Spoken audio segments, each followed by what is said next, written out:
Who would have thought that in 1984 in New Jersey, a bunch of doodles and some brainstorming from two guys, Kevin Eastman and Peter Laird, would lead to the phenomenal juggernaut that we know as Teenage Mutant Ninja Turtles. From their dark comic beginnings to the bright and bodacious era of the 80s cartoon, the four Green brothers were a force to be reckoned with. Toys, clothes, food, movies, and of course video games, with development being handled by one of the 8 and 16-bit greats, Konami. Their take on TMNT resulted in some of the most loved, and a few not as highly loved games of their day.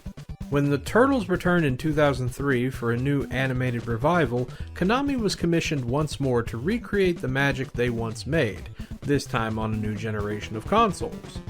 On October 21, 2003, 8 months after the new show premiered, Teenage Mutant Ninja Turtles released on the Big Green and other consoles to, well, let's just say the reception wasn't as praised as the games from the old days. I hadn't really watched the 2003 series, save for maybe a few episodes out of curiosity, mostly because back then it didn't really appeal to me. I did, however, play the game because of my love for the Konami beat-em-ups. And I remember feeling kinda about it. But it's been 17 years. Maybe a second playthrough will change my mind. So without further ado, let's get into Turtles 03 and see if it's worthy of your Big Green collection.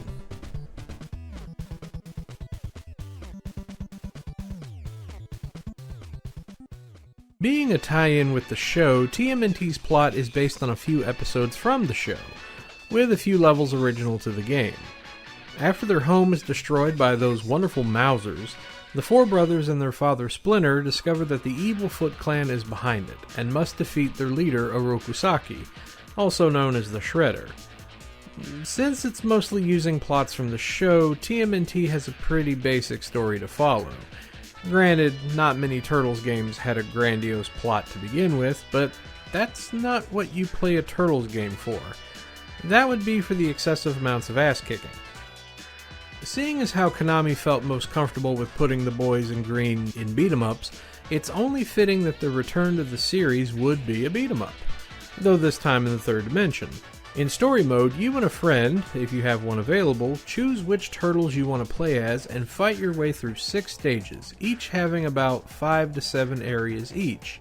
You progress through each area fighting a certain amount of goons before heading to the next part, using light and heavy attacks, shurikens, and special attacks that utilize either Player 2 and a tag attack, or an all-powerful move that uses all 4 turtles called Gembu.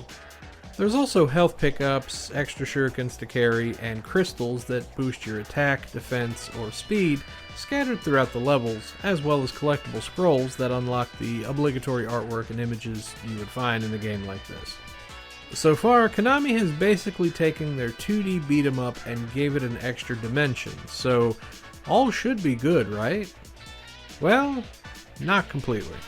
Though TMNT controls pretty well, lining up your attack isn't particularly easy, especially if your combo has a lengthy animation to perform and without any kind of lock-on, you'll be swinging your weapon of choice all over the place and probably not hitting your intended target, giving them a chance to beat you into a stun damage lock, and trust me, they will.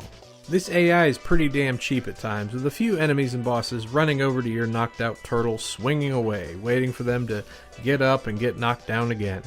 Considering the fact that some areas can have about 10 to 12 waves of enemies before you can proceed, this can become tiring. Another thing is continuing.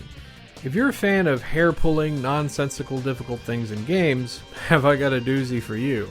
So, like I said, each stage is split into areas that you get through in order to get to the boss and move on. You're given 6 lives to accomplish this goal. You lose a life, continue right where you are. Pretty simple. However, when you get a game over, you can continue on the stage you were on, but you have to start from the first area. Meaning if you were at the boss and died, or if you were the victim of cheap AI tactics, you have to do it all over again. Granted, your lives are refilled when you beat the stage, but this is still a pretty big undertaking, especially when the big demographic for this game at the time was kids.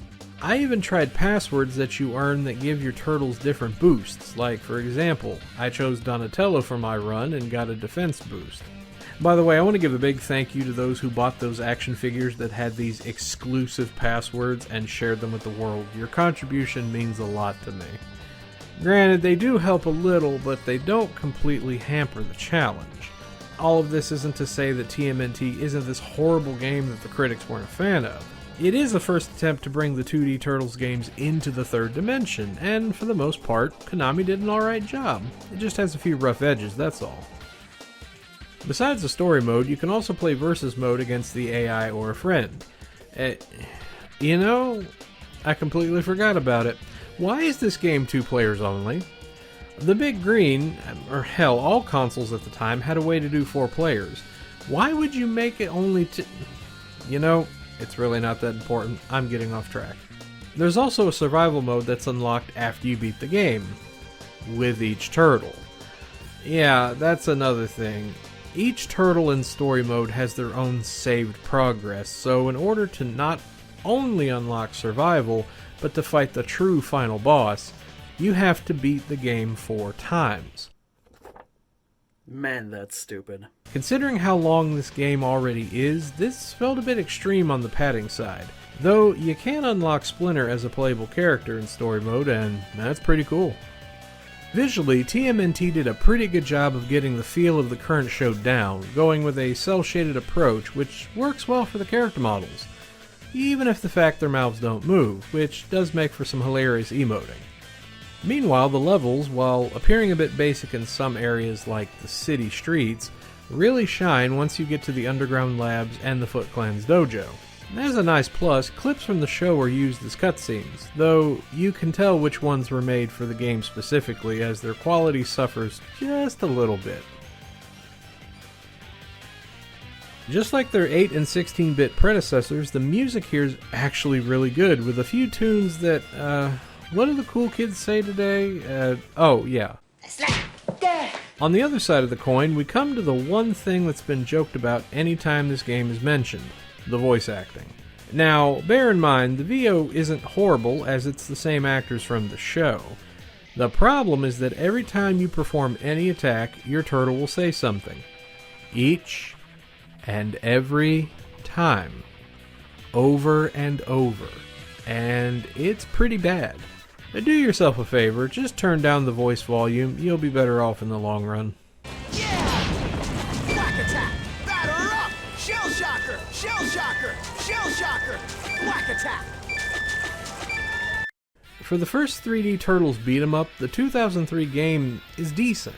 It's got some issues that might not be everyone's idea of a good time, but there is fun to be had here. Even more if you're able to get a partner to play through it. For those who've played the old school games front to back though, I can definitely give this game a big cowabunga. Now, due to the popularity of the 2003 series, TMNT the game, despite its lukewarm reception, did well enough to usher in a sequel the following year. And from what I recall, the reviews for that one were, well, they were worse than this one. But we'll have to get there in our own time. Until then, this is the Dali Popka saying, as always, stay green, my tubular friends. I'll see you next time. Hey everyone, thanks for watching. If you enjoyed this episode and want more of me and the Big Green, then click that subscribe button and the bell to get notified when new content arrives.